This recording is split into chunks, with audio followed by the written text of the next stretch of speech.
인도 북부를 가로지르는 인도의 상징. 자그마치 4억여 명의 물 공급원인 생명의 원천. 바로 겐지스강입니다. 힌두 문명의 발상지인 겐지스강은요, 힌두교인들에게는 숭배 대상인 성스러운 강 그 자체죠. 파괴의 신 시바가 세상을 정화시키기 위해서 하늘에 있던 겐지스강을 땅으로 흘러내렸다고 믿기 때문인데요. 그래서 힌두교인들은요, 치유력이 있는 성스러운 겐지스강에서 몸을 씻으면 자신의 영혼 또 죄까지도 씻을 수 있다고 믿는다고 합니다. 자, 그런데 말입니다. 이 성스러운 강 겐지스강은요, 죽음의 강으로 전락해버린 지 오래라고 합니다. 인도 보건당국에 따르면 겐지스강에서 정기적으로 몸을 씻는 순례자의 50% 이상이 피부병과 위장장애 등의 질병을 앓고 있다고 전했는데요. 그 원인 중에 하나가 바로 겐지스강에 죽은 이를 떠나보내는 의식 때문입니다. 힌두교인들은 겐지스강에 시신을 화장한 채 재를 뿌리면 죽은 사람이 좋은 세상에서 환생한다고 믿어서요. 강에 재를 뿌리고 있는데 이때 화장할 때 사용된 화학재와 폐기물이 여과 없이 노출돼 강을 오염시키고 있다고 합니다. 그게 또 문제구나. 아, 그렇겠구나. 근데 이제 성스러운 겐지스 강을 좋아하니까 이렇게 숭배시하는 거 아니겠어요? 이제는 좀 본인들의 건강과 생존을 위해서는 좀 관습을 바꿨으면 하면 싶네요. 자, 그리고 또 큰 문제는요. 겐지스강을 가득 메운 쓰레기들입니다. 아하. 강 인근 주민들의 생활 쓰레기를 비롯 공장의 폐수와 산업 폐기물이 여과 없이 그대로 겐지스강으로 흘러가고 있다고 합니다. 무단 방류되고 있는 것이죠. 아이고, 이것도 참 이게 사회 시스템 문제인데 이게 안 갖춰져 있으니까 어쩔 수 없이 저렇게 되는 거잖아요. 그대로 저렇게 흘러보내서는 안 될 것 같네요. 자, 그래서 2010년부터요. 인도 당국은 겐지스강의 오염 사태의 심각성을 깨닫고 40억 달러, 약 4조 6천억 원 규모의 겐지스강 수질 개선 프로젝트에 착수. 2020년까지 강을 정화하겠다고 발표했습니다. 자, 그래요. 시간이 좀 흘렀는데 네. 겐지스 강 지금은 깨끗해졌습니까? 자, 그런데요. 안타깝게도 무려 2,500km에 이르는 겐지스강을 정화시키는 것은 결코 쉬운 일이 아니었습니다. 2019년 인도 환경부에서 겐지스강의 86개 지점에서 검사를 한 결과 무려 78개 지점이 식수 부적합 판정을 받았다고 합니다. 이게 오염의 정도가 좀 심했나 봐요. 얼마나 오염이 됐으면 이게 10년 동안 노력을 했는데도 세월이 있으니까요. 식수로 부적합한 물이 나는 거는 굉장히 오염이 심했다는 거죠. 그래도 이 계속 오염되고 있는 이 어떤 그 현상이 턴어라운드 된다라고 느껴지기만 해도 약간은 좀 그래 10년 더 노력해보자 뭐 이런 마음이 들 텐데. 네, 그래도 뭐 포기할 수 없는 거 아니겠습니까? 민족의 강인데. 그럼요. 네, 계속해서 노력해야 될 것 같아요. 겐지스강만이 문제가 아니죠. 2016년 한 국제환경단체 보고서에 따르면요. 라틴 아메리카 강의 4분의 1, 또 아시아 강의 절반이 심각하게 오염됐다고 합니다. 그래서 오염된 식수를 마시고 사망하는 사람이 매년 340만 명에 달한다고 합니다. 아이고. 정말 안타까운 일이죠. 우리 인류에게 있어서는 없어서 안 되는 게 또 물인데 이 깨끗한 물을 위해서 식수 아닌 강은 정말 우리가 스스로 지켜야 됩니다. 그렇습니다. 인도 해변을 집어삼킨 거품의 정체는? 이번 특종은 사진으로 먼저 함께 보시죠. 에?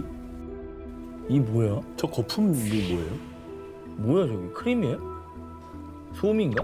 자, 신기하시죠? 지난해 11월 세계에서 두 번째로 긴 해변 인도의 마리나 해변에서 발생한 이 거품들.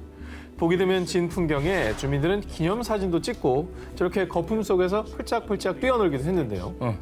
자, 그런데 말이에요. 이게 결코 이색 포토스팟이 아니었습니다. 무서워. 바다 거품에는 공장 폐수와 생활 하수가 뒤섞여 있습니다. 저게 저렇게 많다고? 인도의 오염관리국에서는요, 이 거품 안에 인체에 유해한 오염 물질이 가득하다라고 밝혔는데요. 아, 그것도 모르고 저기서 사진을 찍고 있는 거예요? 신기하니까. 어우, 저분들 저 나중에 다리에 뭐 나는 거 아니에요? 나겠죠. 사실 이 바다 거품이 발생하기 며칠 전 이 지역에 큰 폭우가 내렸는데요. 이때 폭우로 인해 생활하수, 공장 폐수 등 정화되지 않은 오수가 바다에 흘러들어가 거품을 만든 겁니다. 조사 결과 무기물인 인산염이 고농도 함유돼 있었다고 합니다. 저 거품이 다 똥물이었던 거네, 진짜로. 똥거품이네. 이 거품이 피부에 닿으면 습진, 가려움증 등을 유발할 뿐 아니라 이게 만약 마을 식수원으로 흘러들어가 체내에 쌓이면 골다공증과 골절 등 골질환도 유발할 수 있다고 합니다. 그런데 이 공포의 바다 거품이 처음 발생한 건 아니었는데요. 2016년 호주 동부의 뉴 사우스 웨일즈주와 퀸즐랜드주에도 거센 폭풍이 발생한 뒤 거품으로 뒤덮인 바닷물이 범람했다고 합니다. 이게 정말 이런 바다 거품은 왜 생기는 거예요? 자, 여기서 잠깐 구분을 하셔야 될 게 있는데요. 바다 거품은 사실 희귀한 자연 현상 중 하나인데요. 그런데 문제는 인위적인 바다 거품. 실제로 한 수질 문제 전문가에 따르면요. 폐수 속에 사상세균이 거품을 만들어낼 수 있습니다. 라고 전했는데요. 폐수를 이제 제대로 정화시키지 않은 게 바다에 치명적인 영향을 끼쳤다 이런 얘기네요, 그죠? 이제 이 바다가 또 우리에게 악영향을 끼칠 거고 주겠죠. 계속 악순환이 반복되겠죠. 제주도에서 일어난 돌고래의 비극.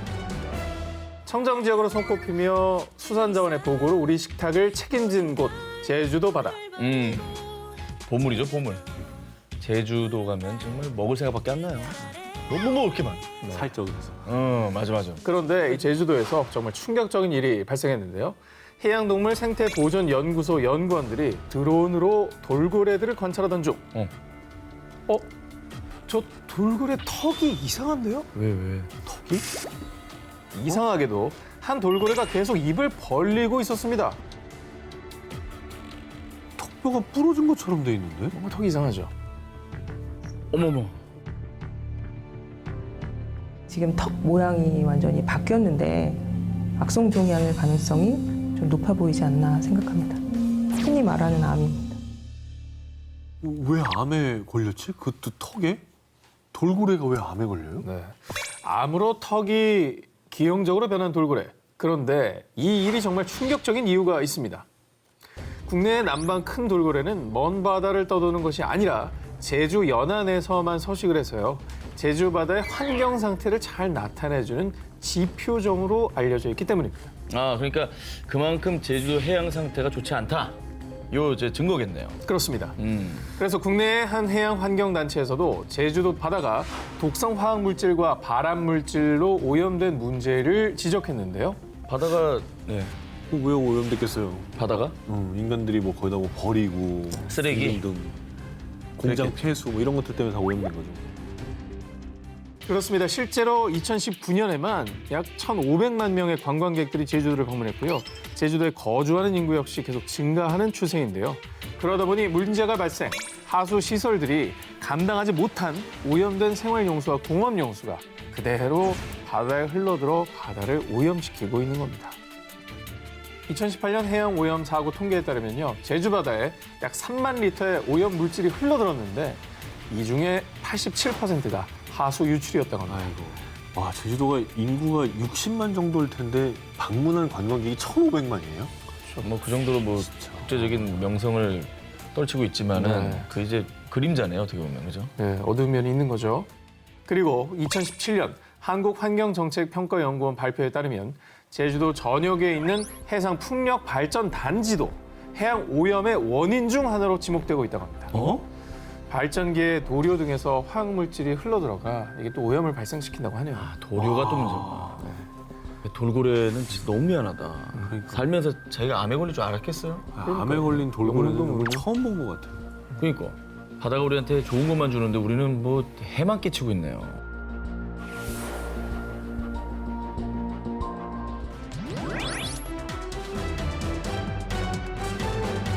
(2017년 8월) 인도네시아 무장한 군인과 경찰 100명 이상이 자바섬의 중부 도시 보올라이에 집결했는데요.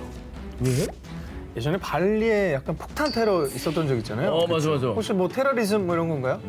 그렇게 생각할 수 있죠. 네. 그러나 인도네시아가 전쟁을 선포한 상대는 바로 사람이 아닌 원숭이였습니다. 인도네시아가 원숭이와의 전쟁을 선포한 이후 약 2달 전부터 몇몇 원숭이들이 마을을 습격, 농작물뿐 아니라 사람이 사는 집까지 침입해 음식들을 마구 먹어치웠고요. 게다가 이 과정에서 원숭이가 사람들을 공격하기까지 한 겁니다. 한 80대 노인은 무려 40바늘 이상을 꿰매는 큰 부상을 입기도 했는데요. 종종 해외 뉴스 있잖아요. 그 원숭이한테 막 이렇게 공격당한 거. 공격당한 뉴스 보면은 거의 맹수예요. 근데 이것도 그러면 아까 우리 정 기자님께서 전해주신 북극곰 사태처럼 뭐 서식지의 문제인가요? 아, 비슷합니다. 인도네시아의 국제동물구조단체에 따르면요. 원숭이들이 인간을 공격한 이유는 아이러니하게도 바로 인간 때문이었습니다. 인간들이 개발이라는 명목하에 인도네시아의 원숭이가 살던 서식지를 파괴했고 아이고. 그로 인해서 터전을 잃고 먹이가 부족해지자 인간이 사는 마을까지 내려왔고 그 과정에서 분풀이를 하듯 인간들을 공격한 겁니다. 야, 알고 공격하는 것처럼 느껴지네요. 그죠? 결국 부메랑처럼 음. 우리가 파괴한 자연 때문에 우리가 다시 공격을 받은 거네요. 살던 데가 없어지니까 쟤네들도 어디 가겠어요. 절박한 거죠. 그런데 이게 그냥 해프닝으로 끝날 일이 아니라 정말 끔찍한 일이 많았습니다. 2014년 우간다 산림지대에 위치한 카마자카 마을에서는요. 인간들에 의해 서식지를 잃은 침팬치가 마을에 내려와서 2살짜리 아이를 납치, 또 침팬치가 아이를 살해한 뒤 도망치는 충격적인 사건까지 있었다고 하고요. 그러니까 머리가 좋으니까 힘없는 아이부터 공격을 한 거예요. 그렇죠? 대화도 안 통하고. 무기력한 상대부터 공격을 당한 거죠. 인간과 원숭이와의 전쟁으로까지 문제화되는 게 한 마리의 원숭이가 공격을 받으면 그 원숭이가 여러 원숭이를 데리고 보복을 하러 온답니다. 와. 즉 날이 갈수록 생존을 위협받은 원숭이들의 분노는 커지고 인간과의 갈등이 계속 더 진화하고 있는 것이죠. 무섭네요. 비록 늦었지만 뭐 동물과 인간이 함께 공존한 방법을 찾아야 되지 않을까요? 이렇게 계속 아이들이 다치고 사람이 죽어나가니까요. 그래서 어떤 방법들을 좀 생각해 볼 수 있을까요? 비슷한 서식지를 찾아서 그쪽에 이제 좀 이렇게 방사하는 방법? 그렇죠. 그런 것들이 좀 좋지 않을까. 근데 너무나 많이 방사하면 기존에 거기 살던 생태계가 또 위협받을 수 있으니까 좀 철저하게 연구한 어떤 전문가들의 조언을 받아서 그들의 서식 환경을 좀 보호해줘야 되는 운동을 꼭 해야 될 것 같아요. 다음 특종입니다. 2002년 인도 서벵골의 한 평화롭던 마을에 갑자기 출몰한 코끼리 한 마리가 논밭을 망치고 난동을 부렸습니다. 그래서 결국 주민이 쏜 총에 맞아 사살되는 사건이 발생했는데요. 아이고. 그런데 코끼리를 부검하는 과정에서 드러난 더 충격적인 사실. 왜? 코끼리의 위장 속에서 무려 17명의 인간 DNA가 검출된 겁니다. 잡아먹은 거예요? 17명을? 그런 거죠. 아니 제가 근데 알기로는 코끼리는 풀을 먹는 동물이거든요. 그렇죠. 네. 어? 인도에서만 매년 400여 명 이상이 코끼리에게 공격당해 사망. 코끼리의 끔찍한 광기가 계속되고 있는데요. 지난 2019년 11월에는 인도 동부 아삼주에 출몰한 코끼리가 사람을 공격해 마을 주민 5명이 사망. 이처럼 무자비하고 광폭한 코끼리의 모습에 테러리스트 오사마 빈 라덴이라는 이름까지 붙여졌는데요. 그래서 당시에 이 광기 어린 코끼리 포획을 위해 드론까지 띄워 추격. 11일 만에 가까스로 포획에 성공했다고 합니다. 너무 충격적이네요. 그런데 대체 왜 순하기로 소문난 초식동물 코끼리가 사람을 공격하고 잡아먹기까지 하는 이런 광기 어린 식인 코끼리가 된 걸까요? 서식지를 잃은 뒤 먹을 것을 찾기 어려워진 코끼리가 인간을 공격하는 것으로 보입니다. 캐나다의 유명 동물학자 데이브 살모니는 이렇게 추측하고 있는데요. 도로 개설 등의 이유로 산을 깎고 부수고 무분별하게 개발한 인간들. 실제로 코끼리가 인간을 공격하는 일은 대부분 코끼리 복도라 불리는 코끼리의 이동 경로 내에서 빈번히 발생하고 있다고 합니다. 결국 식인 코끼리라는 오명을 씌운 건 바로 우리 인간. 코끼리의 광기는 자신들의 생존을 위협하자 살아남기 위한 마지막 처절한 몸부림이었던 거죠. 이어서 다음 특종입니다. 꿀벌의 천적이자 여름철 불청객으로 불리는 이것, 바로 말벌인데요. 사실 말벌이 꿀벌을 기르는 양봉가를 습격해 단순히 해충이라고 여기기 쉽지만요. 이 말벌은요, 곤충 생태계 최상위 포식자로 해충들의 개체수를 조절하는 생태계 조절자 역할을 한다고 하는데요. 그런데 말입니다. 생태계 조절자인 이 말벌이 이젠 숲이 아닌 도심에 나타나 사람들을 위협하고 있어서 문제가 되고 있습니다. 맞아. 특히 살인 말벌로 불리는 장수 말벌은 꿀벌보다 약 30배나 많은 양의 치명적인 독을 가지고 있는데요. 한 곤충학자에 따르면 장수 말벌의 독성은 사람의 적혈구를 파괴시키고 신장 기능을 망쳐 심할 경우 사망에까지 이르게 할 수 있다고 합니다. 실제로 2013년 7월 중국 산시성 일대에 장수 말벌 무리가 출몰, 주민들을 공격해 무려 40여 명이 숨지고 1,600여 명이 부상을 입는 사건도 발생했다고 합니다. 어마어마했네. 그럼 말벌은 왜 지금 도심에 출몰을 하게 된 건지 좀 얘기해 주시죠. 산업화로 인해 살림이 파괴되자 서식지를 잃은 말벌이 도심까지 출몰하게 된 거라고 합니다. 똑같네요. 똑같아요. 결국은 이제 말벌이 도심에 출몰하기 시작한 것도 결국 인간 탓이에요. 사람의 탓이죠. 그리고 또 다른 이유로 꼽히는 게요. 과학자들의 연구에 따르면 기후변화로 말벌의 변식력이 높아지면서 피해가 커진 것으로 보입니다. 예년보다 따뜻해진 날씨가 말벌의 번식률을 높였다고 합니다. 실제로 온난화로 한반도에 아열대 기후가 나타나면서요. 2003년도에는 동남아시아 등 아열대 지방에 서식하던 등 검은 말벌이 부산에 출몰. 이후 경기도, 강원도 등 영향력을 확대해 나가면서 빠르게 확산되기도 했다고 합니다. 생태계 질서를 무너뜨리지 않는 공생, 반드시 그 방법을 우리가 고민해야 될 겁니다. 정말 요새 열풍이죠. 나쁜 기름 잡아주는 좋은 오일, 크릴 오일을 가져왔습니다. 청정지역에서 서식하는 크릴에서 추출했습니다. 품절 임박 바로 서두르세요. 일명 혈관 청소부로 불리며 국내 홈쇼핑에서 불티나게 팔리고 있는 크릴 오일.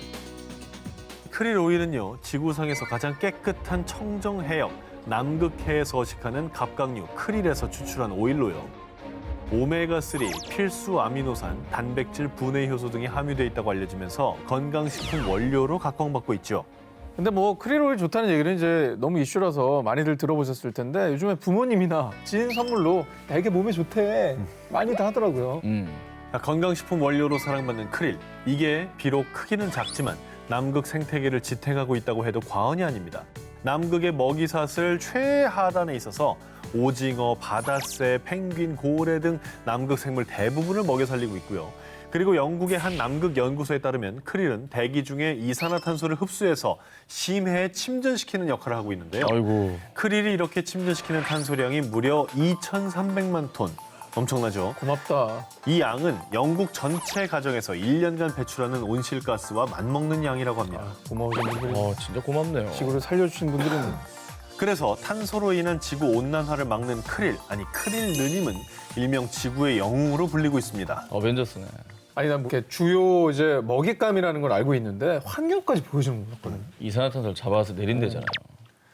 그런데 문제는요. 이 크릴의 인기가 치솟자 남극 생태계는 물론 지구까지 위협받고 있다는 겁니다. 1970년대 크릴 어업이 본격화된 이후에 크릴 오일 시장이 호황을 누리자 남극해에서 무분별한 크릴 남획이 이루어졌고요. 1970년대 이후 크릴의 개체수는 약 80%나 감소했다고 합니다. 진짜? 거의 다 없어졌네? 그렇죠. 그런 셈이죠. 그리고 크릴의 개체수가 급감하자 먹이를 잃은 펭귄 등 남극 생물들도 위기에 직면하게 됐고요. 게다가 지구의 이산화탄소를 흡수해 지구 온난화를 막던 크릴이 사라지면 이산화탄소 농도는 더 높아지고 지구 온난화는 가속화될 수밖에 없는 거죠. 아니 근데 한두 문제가 아니네요. 생태계도 위협하고 지금 지구온난화도 가속화시키고. 그리고 뭐 취재 중에 알게 됐는데 크릴 오일의 핵심 성분이 인지질. 이 인지질이 물과 기름에 잘 녹아서 몸에 필요한 불포화 지방산이 체내 흡수율이 높은 편이다라고 하거든요. 근데 이 기존 오메가3 제품에 비해서 불포화 지방산의 함량 자체는 낮은 편이라고 해요. 뭐예요? 그러니까 크릴 오일이 무조건 최고로 좋다. 이런 홍보에 현혹돼서는 안 될 것 같습니다. 저희가 꼭 지켜야 될 게 크릴 오일이 몸에 좋은 것도 사실이지만 환경을 파괴하는 측면도 있다라는 걸 저희가 알려드리는 거죠. 크릴을 소비해서는 안 된다. 크릴이 정말 나쁘다. 몸에 안 좋다. 이런 말씀을 드리는 건 정확하게 아니라고 그렇죠. 얘기를 드려야 될 것 같습니다. 오늘의 주제가 또 환경이니까. 네. 다행히 2018년 7월 전 세계 크릴 시장의 85%를 차지하는 크릴 어업체 연합은요.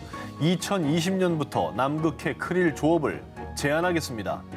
라며 환경단체의 요구를 받아들인 거죠. 남극해에서 이루어지는 크릴 어업 활동을 제한하겠다고 전했습니다. 다행이다.